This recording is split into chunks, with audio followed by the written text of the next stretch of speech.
सुबह के बज रहे हैं 4:30। जब दुनिया सो रही होती है, कुछ लोग अपने सपनों के लिए उठ रहे होते हैं। आज का दिन सिर्फ वर्कआउट नहीं था, आज का शोल्डर जलने वाले थे, एब्स टूटने वाले हैं, ओपीडी के लिए भी लेट होना और शाम को एक अनएक्सपेक्टेड लड़ाई भी थी मेरे पैरों के साथ। आज का अलार्म बजा और मैं सच बताऊं, बेड छोड़ने का बिल्कुल भी मन नहीं था, क्योंकि कल के लेग्स वर्कआउट के बाद लेग्स की मसल एकदम सोर हो रखी थी।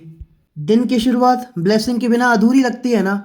जिम, स्टडी, ड्यूटी सब कुछ बाद में, सबसे पहले ग्रेटिट्यूड। जब मैं जिम बैग रेडी कर रहा था ना, तो मुझे ऐसा लग रहा था एक सोल्जर अपनी बैटल फील्ड के लिए तैयार हो रहा हो। आज बैटल फील्ड में हमारे अपोनेंट पता है कौन है? शोल्डर और एब्स।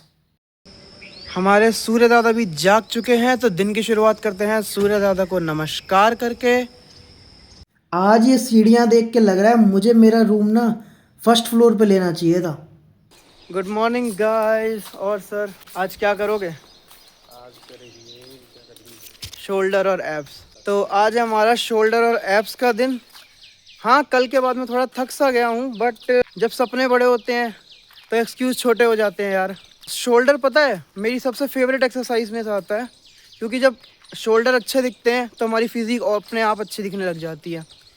पर हम एब्स को भी फुल फोकस से करेंगे, क्योंकि समर बॉडी भी तो चाहिए ना। तो मिलते हैं आपसे जिम में। जिम पहुंचते ही एनर्जी ऑटोमेटिकली स्विच ऑन हो जाती है।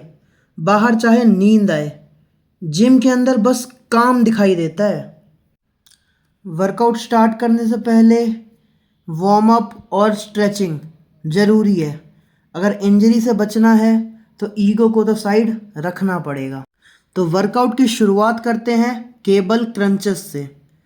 और आज जो एब्स में कॉन्ट्रैक्शन फील हो रही थी ना, नेक्स्ट लेवल कॉन्ट्रैक्शन फील हो रही थी।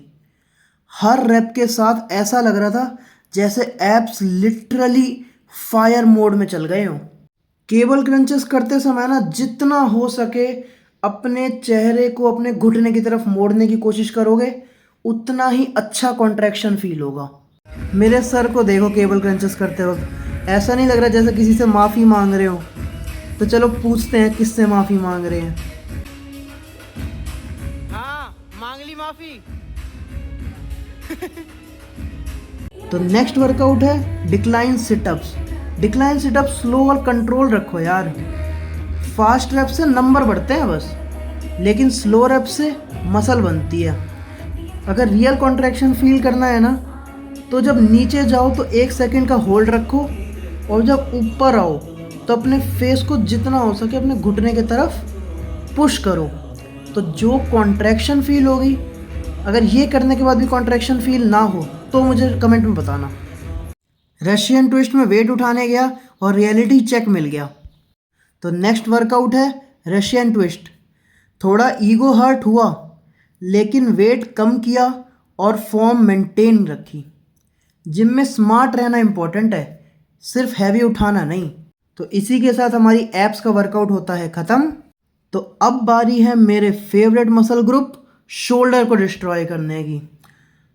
तो फर्स्ट वर्कआउट है शोल्डर प्रेस, जिसका हर रैप शोल्डर के लिए एक हीलिंग का काम कर रहा था। मुझे शोल्डर की मसल में बर्न फील हो रहा था, पर यही बर्न तो सिग्नल देता है प्रोग्रेस को, इसलिए मैं इसके ड्रॉप सेट भी लेता हूँ। शोल्डर प्रेस के बाद नेक्स्ट वर्कआउट है हमारा शोल्डर के लिए sitting lateral raises. Side delts के लिए सिटिंग लेटरल रेजेस एक अच्छा वर्कआउट है।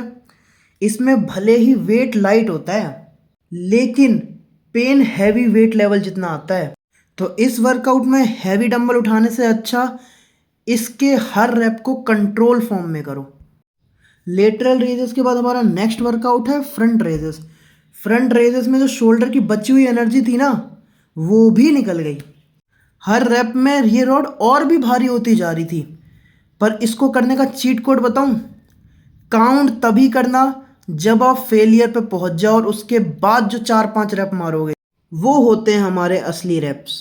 तो हमारे आज के दिन का और शोल्डर का लास्ट वर्कआउट फिनिश करते हैं फेस पुल के साथ। रियल डेल्ट और पोस्चर दोनों के लिए बेस्ट एक्सरसाइज है।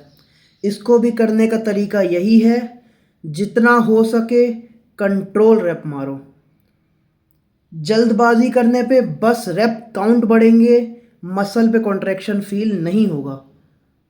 तो वेट उतना ही लो जिसको आप कंट्रोल कर सको। आज का शोल्डर और एब्स वर्कआउट का सेशन बहुत तगड़ा था यार।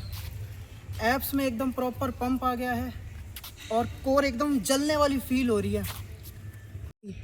पर जैसे जैसे वर्कआउट स्टार्ट होता गया बॉडी ने रिस्पॉन्स देना चालू कर दिया। तो इसलिए कहते हैं हमेशा मोटिवेशन काम नहीं आता, डिसिप्लिन बहुत ज़रूरी होता है। तो मिलते हैं आपसे कल नेक्स्ट व्लॉग में जिम में। मिशन भले ही कंप्लीट हो गया हो लेकिन ट्रांसफॉर्मेशन अभी बहुत दूर है। हर वर्कआउट के साथ 1% बेटर बनना है मुझे। तो उसके बाद पहुँचे हम अपने मेस वाली गली और मेस में मिलते हैं हमें पनीर के पराठे। ये पराठे किसी रिवॉर्ड से कम नहीं लग रहे थे। पनीर के पराठे खाते वक्त मेरे दिमाग से ही उतर गया कि मुझे सुबह 9 बजे ओपीडी भी जाना है। तो 8:40 पे रियलाइज़ हुआ कि ओपीडी के लिए लेट हो रहा हूँ मैं।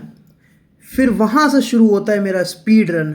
मैं जल्दी से नहाता हूँ, जल्दी तैयार होता हूँ और 9 बजे ओपीडी के लिए निकल जाता हूँ। जल्दी जल्दी रेडी होकर पहुँचे ओपीडी। जिम की फटीग और पेशेंट की रिस्पॉन्सिबिलिटी दोनों साथ चल रही थी। तो आज की मेरी पोस्टिंग थी माइनर ओटी में। तो 1 बजते ही हम सब लोग निकल पड़े लंच के लिए और लंच में था राजमा चावल, पेठा, रोटी और छाछ।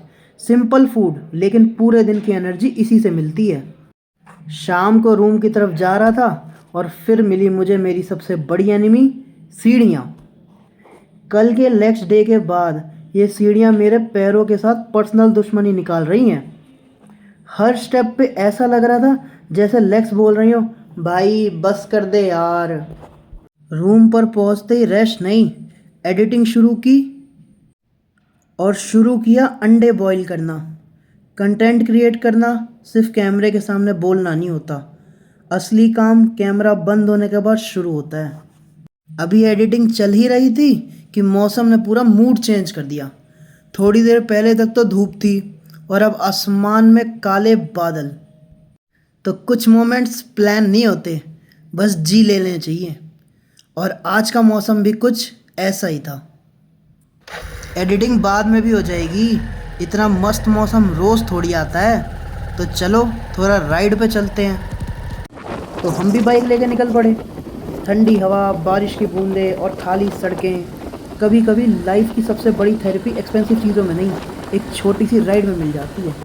मानो पूरे दिन की थकान, जिम की फटीग और ओपीडी का स्ट्रेस सब कुछ देर के लिए गायब सा लग रहा था एकदम।